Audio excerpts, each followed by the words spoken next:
I'm Evelyn Lee. And I'm Janine Chastain. We're collaborating on curated conversations to explore how the industry is changing. Together, we'll find ways to create new solutions to current challenges while elevating the value of architects. Welcome to Practice Disrupted.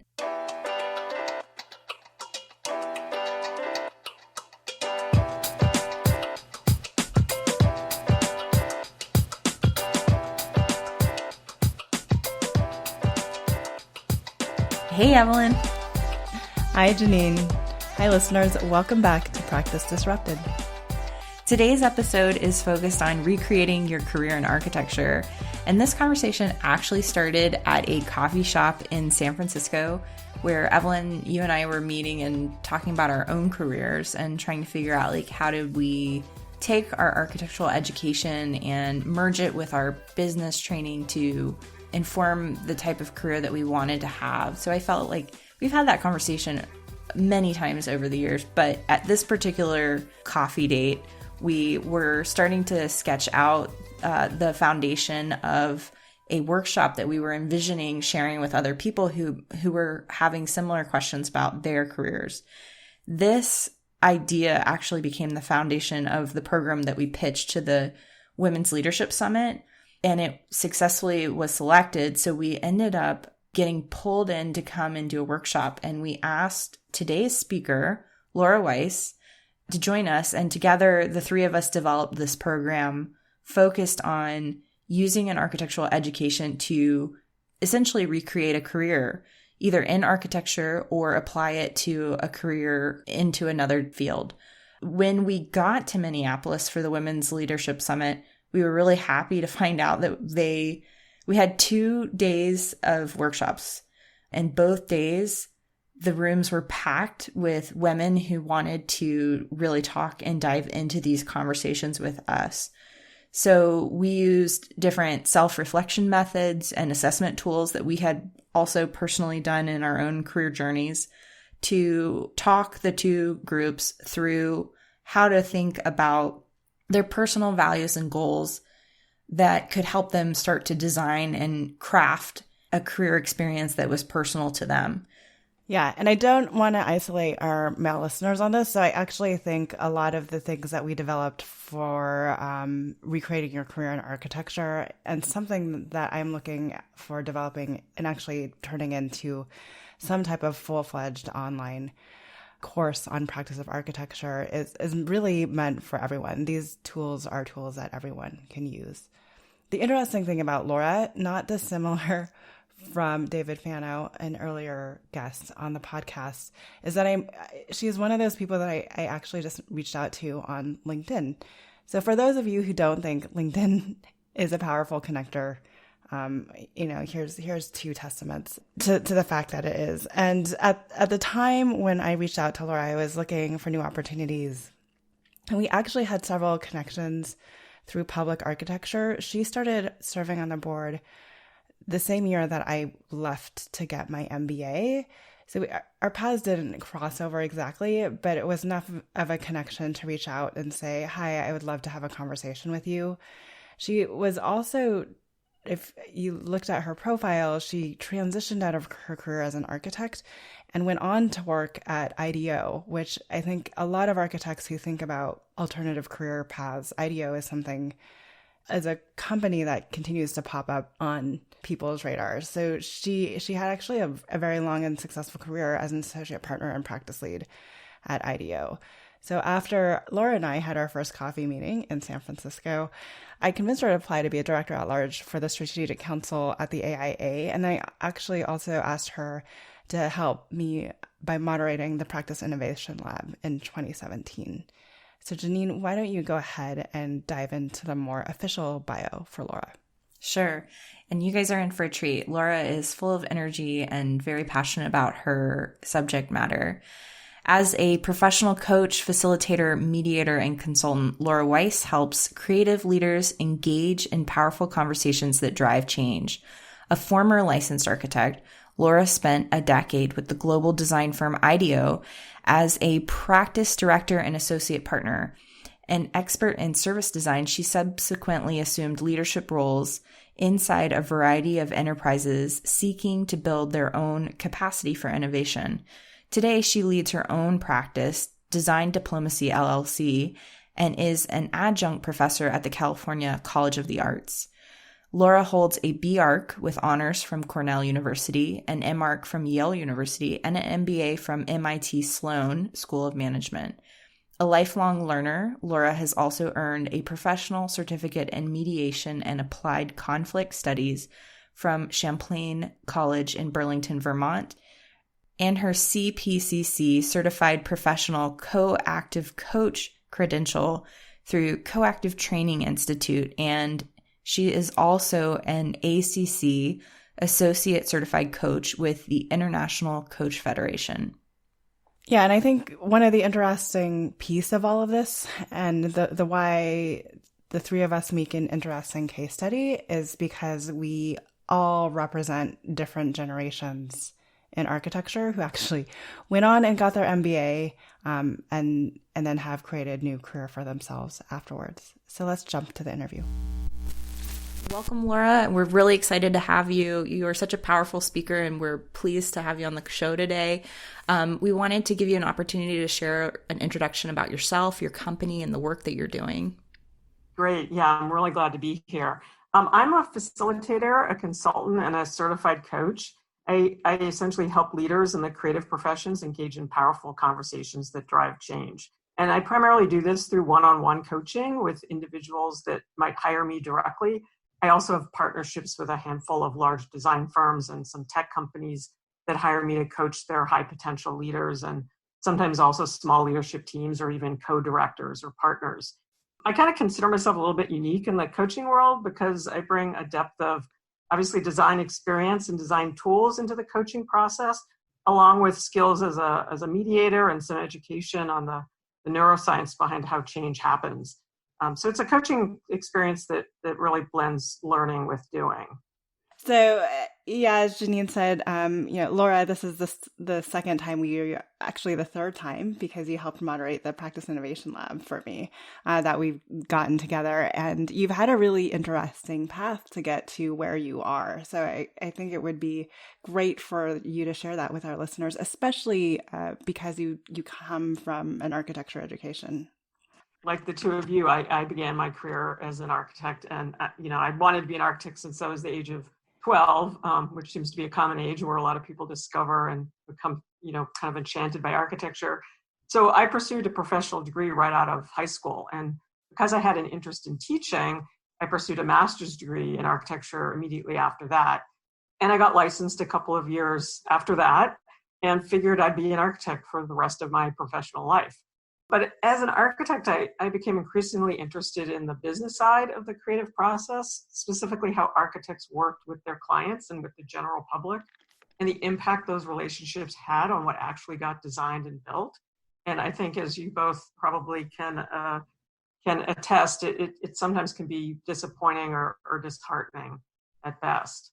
So this experience prompted the first of three career pivots in the Women's Leadership Summit. As you recall, I talk about these three pivots along this inverted V. And the first of those was a return to school after 8 years in practice as an architect to earn an MBA, with a goal of more directly influencing how the business world understood and engaged with the practice of design.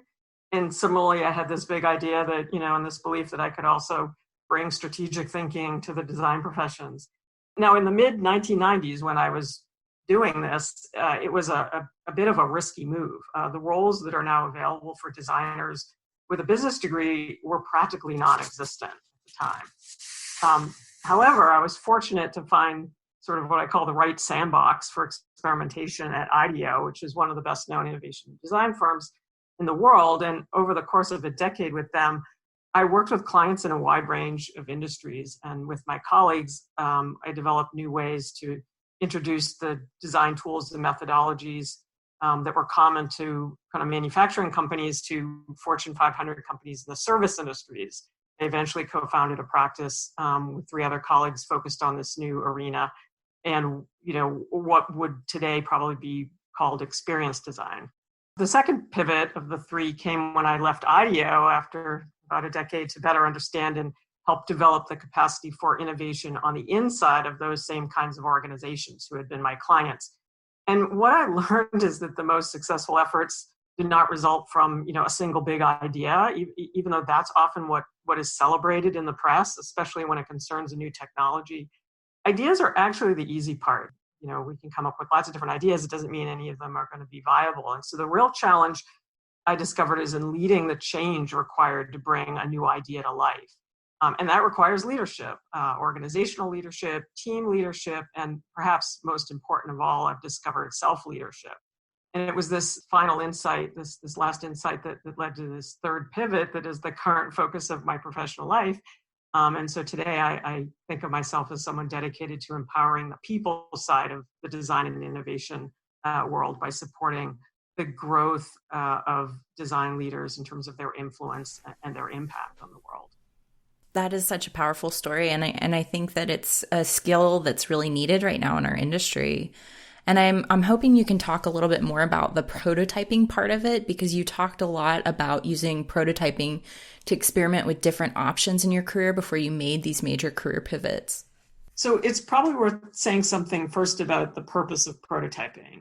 It's an activity that innovators use to explore questions, which inevitably lead to more questions. It's an iterative process. It's a discovery-driven process. So managing one's career can be extremely fulfilling if you take this approach. You're going to hear me say this a lot, but a career is really a learning journey. It's not a series of jobs. And so when you find yourself dreaming about, what's next, ask yourself, what do I want to learn next? And that will greatly widen the range of possibilities, so much further than just asking, what's my next role or what's my next job? And in my case, each of the three pivots that I described earlier had something in common. Each was triggered by something that was frustrating me, which led to a question and then a prototype to explore that question before making a decision about what action I wanted to take or what I wanted to do next. And this helped much in the way prototyping works and helped me minimize the risk of taking that next step. So I've, since giving the workshop with you two at the Women's Leadership Summit, I've actually come to label each of the pivots that I described. It kind of helps me identify them and think about them as chapters in my career. So the first one I've labeled integrating design and business, because that was the question on my mind. The frustration was the economy. It was 1990 and the Gulf War recession had essentially trashed the construction industry. And I was less than 2 years out of school. And I had never imagined how badly cyclical economic effects like that could affect not only an entire industry, but a big firm like the one I was part of. And worse, how ill-equipped the firm seemed to be able to handle it. I was pretty naive. But I was also convinced that part of the problem was a disconnect I perceived between the value architects delivered and the understanding of that value by their clients. So that sort of became the question. And as a result, I started to think seriously about the business side. In other words, the client side of the design equation. I had taken a general management class as an undergraduate, which I really enjoyed. So I decided to prototype what it would be like to go back to school for a business degree. And so I enrolled in a non-degree executive education class at Harvard Business School, which was in my backyard. I was working in Cambridge at the time, and I had a very specific objective. If I did well and I enjoyed it, I would apply to business school, and that's essentially what happened. I refer to the second pivot as innovation on the inside. The frustration was the low success rate, relatively speaking, of innovation. Meaning much of the amazing work we were doing at IDEO, because this pivot happened as a result of my time there, that work never got to market. And it's worth remembering that these were the early days of service design. We were learning what that meant, and our clients were learning it as well. So the question for me was, what's going on inside of these organizations that's creating obstacles to implementation? And I decided to focus on an area that at the time was chronically underserved by design and where I thought I had a pretty good chance of getting a role there. And that turned out to be the social sector. This was about 2009, and nonprofits and design firms had yet to discover each other. It was also another recession, coincidentally or not. And And so I got an introduction to the founder of the Taproot Foundation, and the prototype I constructed was a pro bono consulting gig I did for them, so we could try, essentially try each other on for size. And this eventually led to a full-time role there as a VP of Service Innovation. So the third pivot I call creative leadership, because of what I observed at Taproot and in some other internal roles that I subsequently held in a wide variety of different kinds of organizations. Innovation is something that everybody seemed to talk about as a core capability that they wanted to build. But when it came time to prioritize resources or support resources, the focus always shifted back to sustaining the status quo, essentially protecting the core business. And this is sort of understandable because for a lot of publicly held companies or organizations that have shareholders they need to answer to, they need to perpetually lower the risk, and innovation inherently involves risk. So this was my frustration. And the question became, what's missing? Because these were otherwise very successful organizations who just couldn't seem to get out of their own way when it came to building an innovation capability. Not surprisingly, what was often missing, I discovered, was the structural and cultural means to drive change. And change happens through leadership. By this point in my career, I'd become a pretty adept facilitator and leader of all kinds of creative processes and workshops. And I had started to get really curious about how to work with entities that avoided the most critical of creative processes, which is conflict.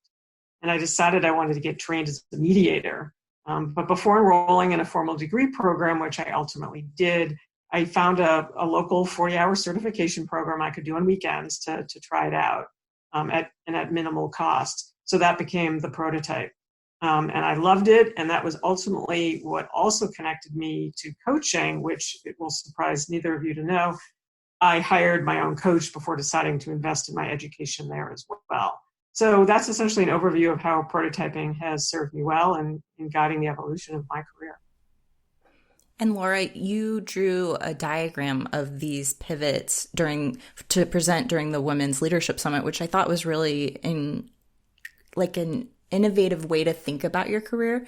So I was wondering if you could share what lessons you learned from taking that divergent path that you talk about.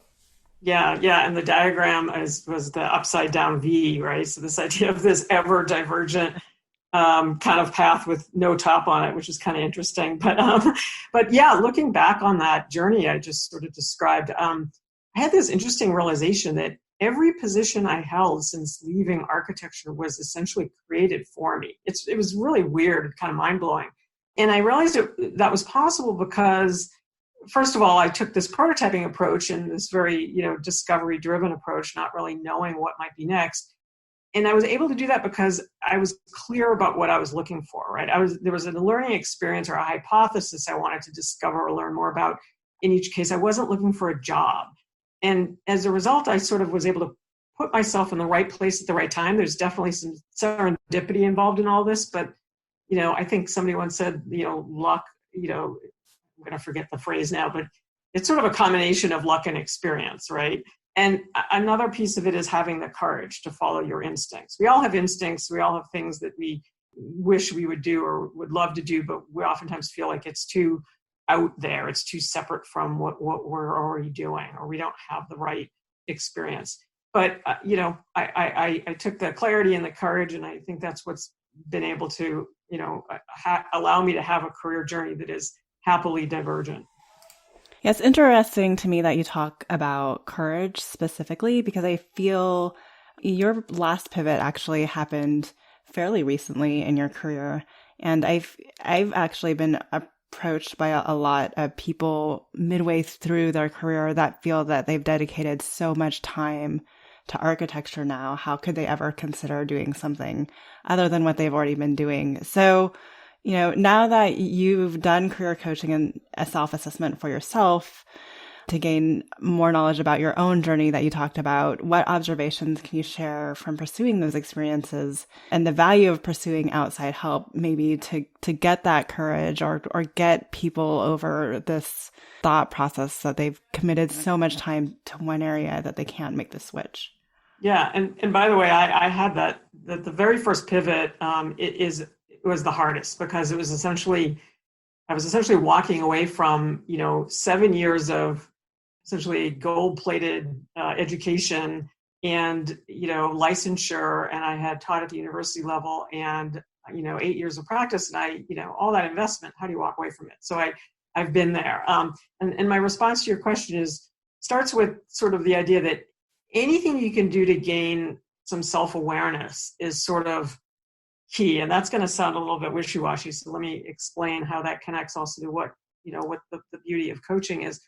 Self-awareness is at the heart of all effective leadership. It's very hard to be an effective leader if you don't understand what's really what you bring and what's going on with you, right? Yet we rarely take the time or rarely have the resources to get to know ourselves. It's also because it can be an extremely uncomfortable process, because there's just stuff we each have that, we kind of maybe want to let go of, or, it's no longer serving us.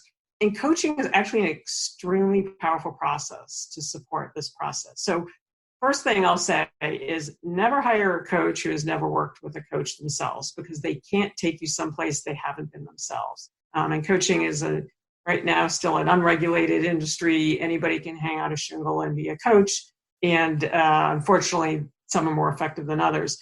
So I always like to say that a good coaching experience that's worth pursuing focuses on the future. It has nothing to do with what happened in the past.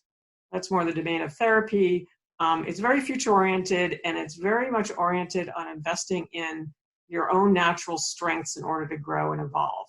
It's not about fixing something or backfilling your weaknesses. And there are 3 aspects of coaching that I think make it incredibly valuable and that also differentiate it from other helping services such as mentoring or therapy. And the first of these is collaboration. So the coach and the client work together essentially as partners, and they co-design a relationship in which the coach creates the space for the client to do this exploration that I've been talking about and pursue some specific goals. The second is learning. Again, a word you're going to hear me say over and over again. Coaching is an opportunity to recognize really what's most important in someone's life, and to get really curious about it and to explore things from new perspectives. So back to your question, Evelyn, about sometimes we just can't get out of our own way. That's usually a matter of looking at things through only one lens or through the default or familiar perspective. This practice of looking at things from new perspectives is incredibly powerful as a way to kind of get that kind of unlock to happen. And the third is action. Coaching creates a safe environment for experimentation and reflection, and incorporates accountability for taking small steps into the future. I've learned a lot about adult learning and how adults actually can continue to grow and evolve. The idea of neuroplasticity, that everything is not fully baked by the time we're young adults. There is a lot of hard wiring going on, but there's also the opportunity to do some rewiring. And the only way that happens, the only way adults really learn, is not through just reading or taking a class or listening to someone speak. They have to take action on it, and then they have to reflect on that action, because essentially that is and it has to happen on an ongoing basis. So coaching is naturally set up to enable that kind of practice to occur, and therefore that kind of rewiring of the adult brain. The truth is no one really needs a coach, but great coaching can be the difference between taking sort of a passive approach to life that perpetuates the status quo or yields only incremental shifts. I mean, kind of like, well, I've invested in education and architecture and years of practice. I got to stay in architecture, right? I think I thought that at one point, managed to get around it. So coaching is the difference between, that just acceptance of the status quo and taking a more active approach that really enables some kind of transformative change. So, Laura, can you share with us what you're currently seeing from your clients and professional friends who are thinking about pursuing an alternative path? Yeah, for sure. It's interesting. A common behavior I'm seeing is this rush to find the next thing. There's kind of a panic that sometimes sets in when someone realizes that something has to change, or it's already changed and they need to react to it. And again, back to the neuroscience, this happens because the human brain is designed to solve problems. Unfortunately, our default mode is oftentimes to see everything as like an enormous problem. And we blow it all out of proportion because, again, anything that threatens us, even if it's our ego or sense of self, there may not be an actual threat, triggers our brain to sort of go full on in terms of trying to fix that or remove that problem. And on top of that, we each have our own sort of well-developed habits for dealing with problems that are rooted deep in our kind of individual identities and experiences, as I mentioned earlier, sort of rooted sometimes in childhood. So they've been with us for a long time in their habits. And I'd say, so on top of all that, and on top of just being humans, designers, indeed, like all professional service providers, make their living by solving problems. So when we're faced with an issue, a challenge, a dilemma, we kind of head straight to solutioning, right? It's like our happy place. Unfortunately, I think this default mode can cause problems when it comes to our own development, especially around things like a career trajectory. There's a risk of simply moving from like having a job to finding a job without any exploration in between. And I had an interesting insight the other day that this is actually playing out on a much larger stage right now with the tragedy of racial injustice. There's this compulsion to go straight to sometimes seemingly superficial solutions, right? Let's make a big statement. Let's offer some new training, introduce some new policies, make some financial donations. And while all of those things are wonderful and taking action just in general is not inherently bad, sometimes these kinds of reactions are unconscious attempts to sort of make a problem go away instead of actually spending time learning why is it a problem in the first place? What is going on systemically? That's true in the case of racial injustice. It's actually true in the case of us as individuals trying to figure out what's next for us. In the case of our own careers, we can ask the question, do we just want to get the next job, or do we want to discover how our next role could be truly meaningful to us, right? Because our work is part of a bigger system of self that values more than just a steady paycheck. There's all sorts of other things that provide meaning and fulfillment in our lives. So what I'm seeing in what's become part of my coaching is this need to go from an awareness that something needs to change, back to the career thing, we want or need to take the next step in our professional journey, to an understanding of why we are where we are and where we really want to go next. So I find myself guiding my clients away from a next step that looks like, it's just about finding a job, right? The tactics around networking and resume writing, which I don't do, right? But that's what's on people's minds, that level of, tactics. And instead encouraging them to take a pause for reflection and exploration. And to be clear, this is not about having resources, as in, I have enough money in the bank to take time off and figure out what's next for me in this kind of leisurely manner. It's about using your time smartly and making this an ongoing practice of exploration and curiosity, not just something you need to do reactively when your back is against the wall. At the end of the day, it's really about slowing down, which sometimes seems counterintuitive when it comes to things like jobs. And it's about being thoughtful. Do we want to continue down the current path, or do we want to do we really wish for something else? And here it's worth adding that this is not about being right or wrong with your next move. There actually is no single path to professional success. And by the way, you get to define what success looks like. Which is, again, another hard thing to do because we've been socialized to believe that success looks like certain things along the way. What it is about being deliberate and being honest with yourself, right? It's back to that clarity and courage. It's about learning. So that's a long answer to the question about what I'm seeing from people who are, looking at what's next for them on their career path. So Laura, why don't you tell us a little bit more about how you're specifically helping creative professionals with their careers in your new business? Yeah, great. So interesting enough, I don't consider myself a career coach.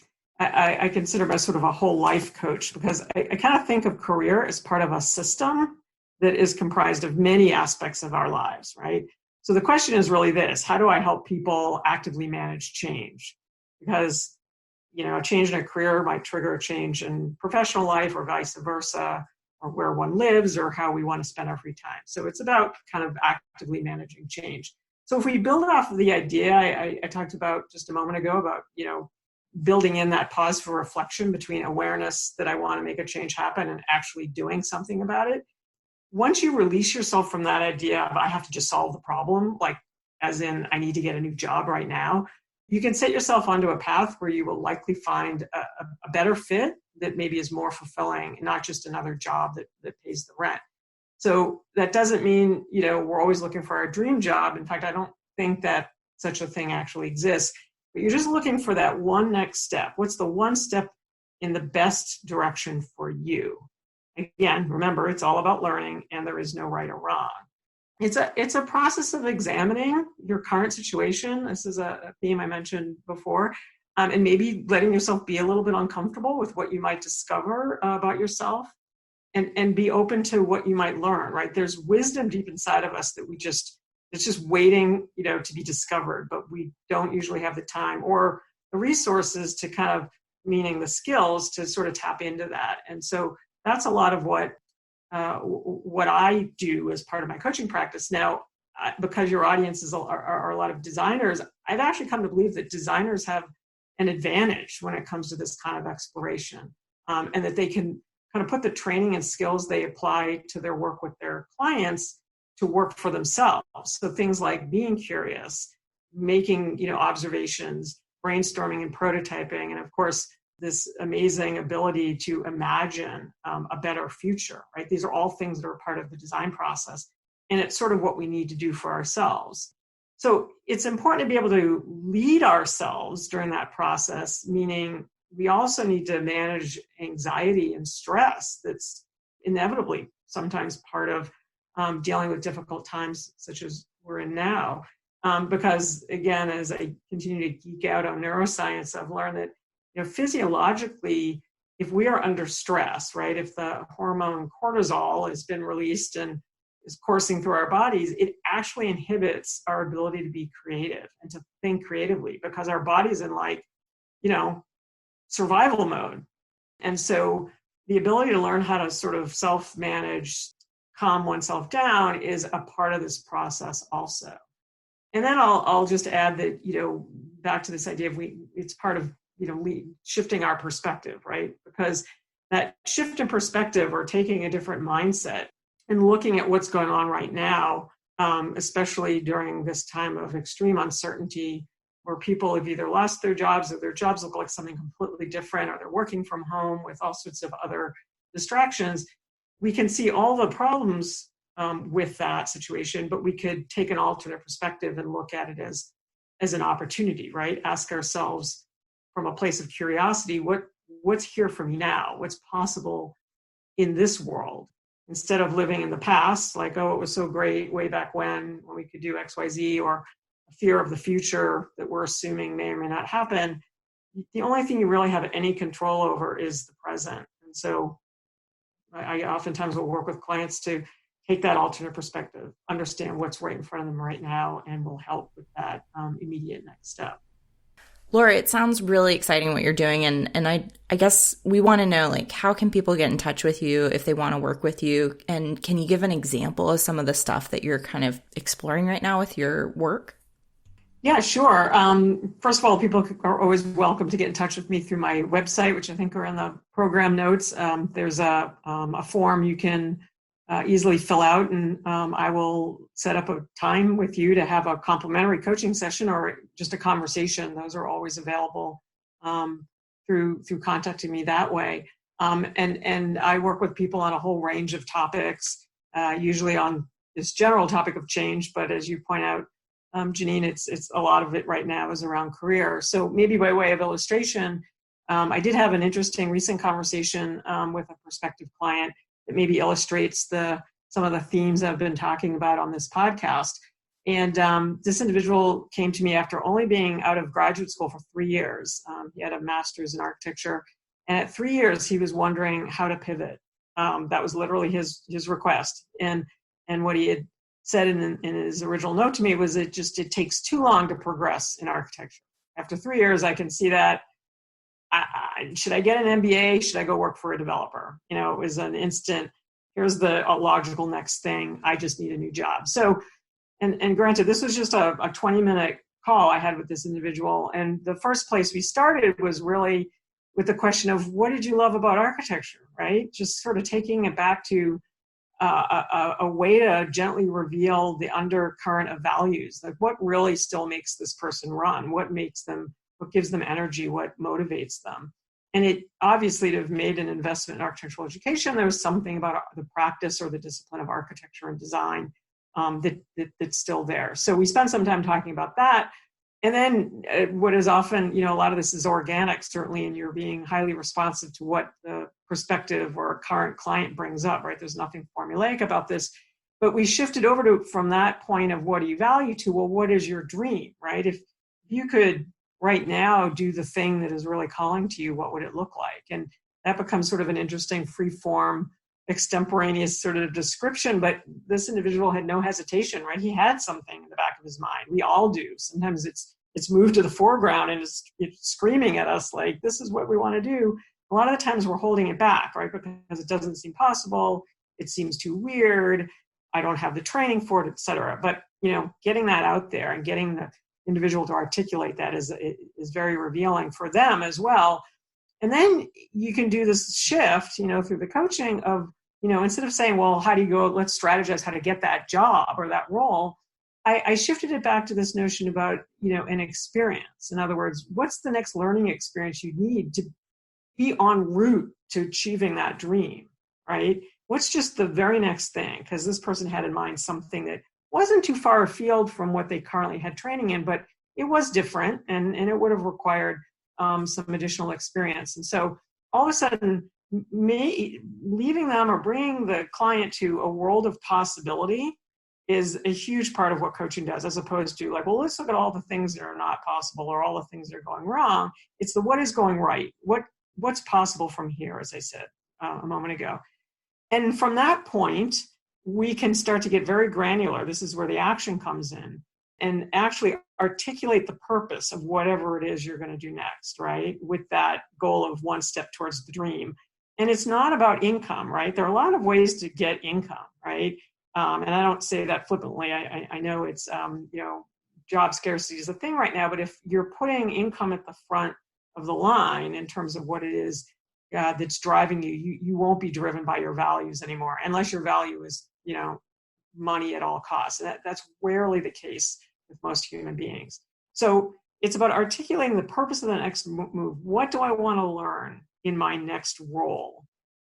That all of a sudden becomes very actionable and very achievable, because then you can ask the question of, well, where do I go to get that information?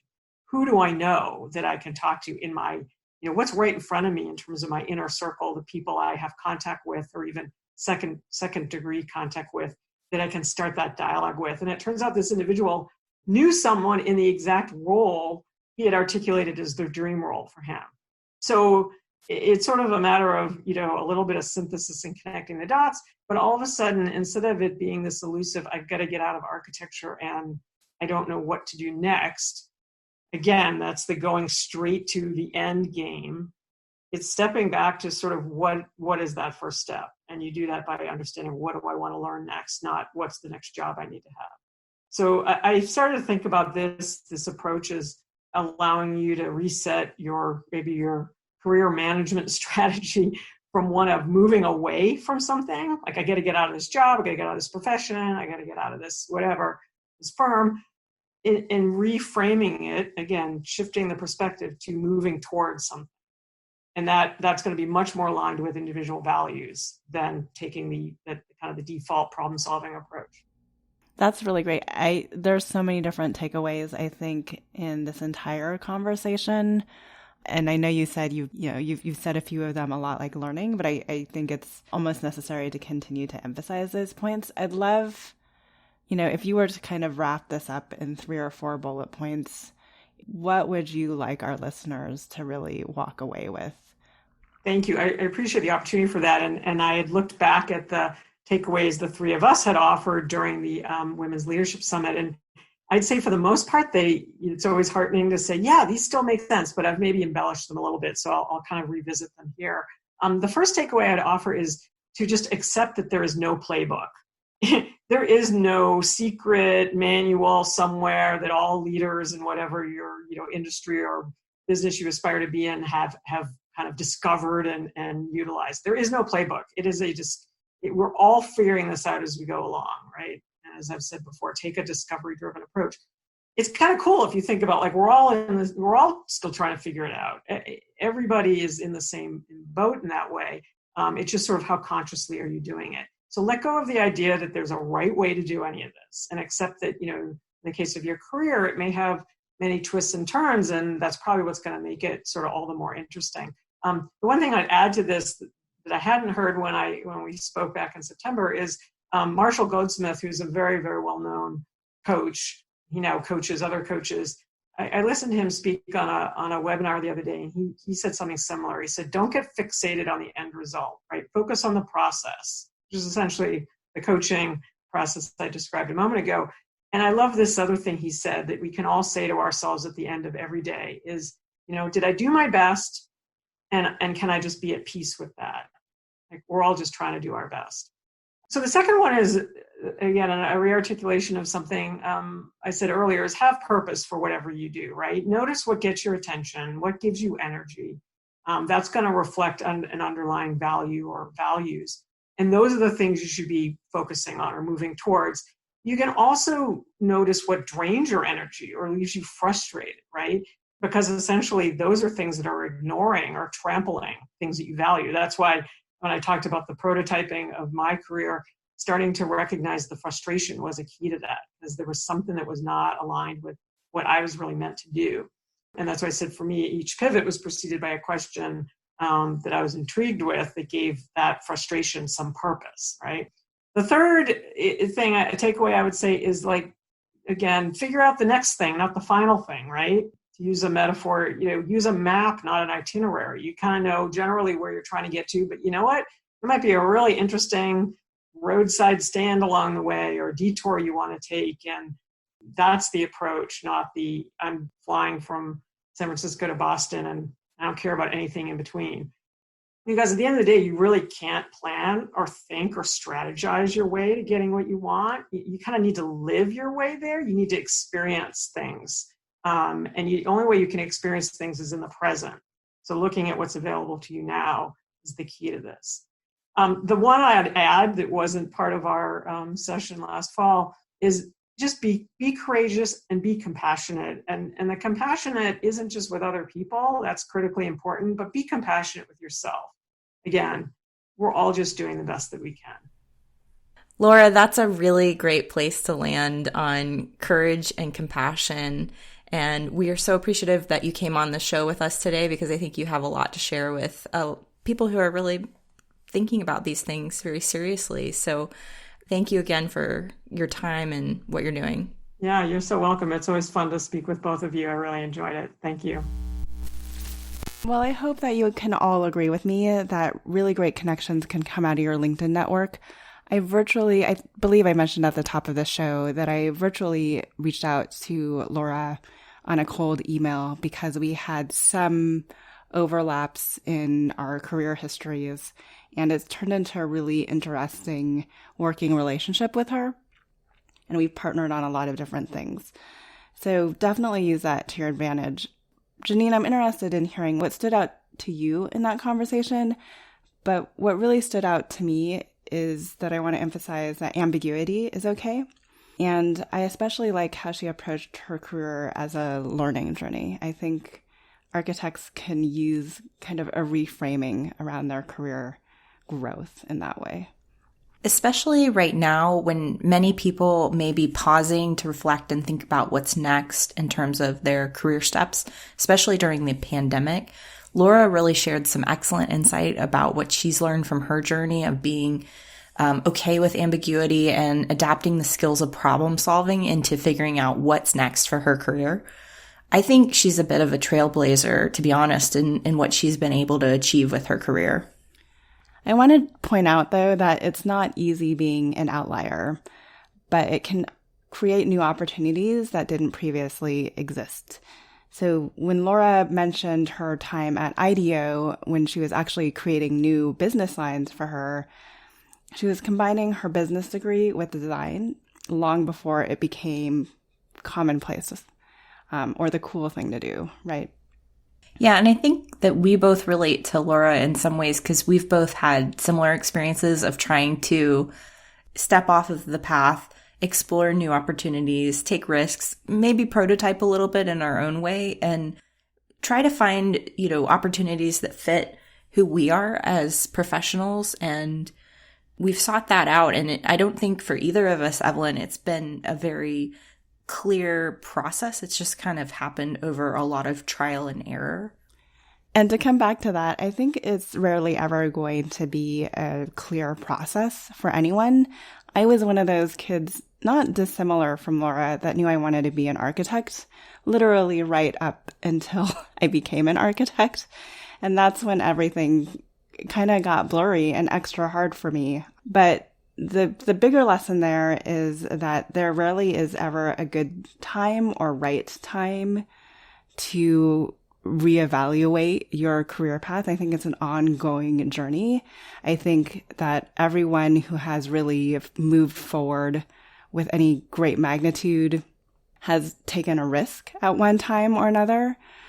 And she talked about how you can minimize that risk by prototyping if you need to. The other thing that I think is important is that we tend to get in our own way, right? So I think we need to seek out people who really push you or push me to realize what we're actually missing or where the opportunities are, and use your network, and not just your professional network, but also your family and friends who know what you're most passionate about to help you find a new way forward. Exactly. I mean, it's a great example that you were curious about the work that she had done, and so you reached out to her to just kind of ask her about her career. And it's ended up being such a really cool relationship because you guys had so much in common that you were even able to work together later. And all in all, I think Laura is just a really great example of proving that it's okay to explore something new at any point along your career journey. You don't have to just stick with the one thing that you decided when you were 18 and you came out of school. And even when you're on that path, if it takes bumps and turns along the way, that's okay. I loved her closing thought that she left with us, that it's really not about the final thing, but more so about the next thing. And it's really about taking those progressive steps forward that leads you to the place that you're supposed to go with your career that finally fits. Absolutely. I agree. And I think that's a great place to end our conversation. Thank you for listening, and we'll see you next week. Thanks for joining us on Practice Disrupted, a podcast by Practice of Architecture. Visit us at practicedisrupted.com to find out more about future episodes and the changing nature of practice. This show is part of the Gable Media Podcast Network. You can learn more about other podcasts in our community by visiting gablmedia.com. If you enjoyed the show and want to hear more content like this, you can help us by leaving a rating, review, and subscribing on your favorite podcast app. Don't forget to share with your friends, and feel free to let us know what other topics or speakers you are interested in hearing about. Thanks for listening, and see you next week.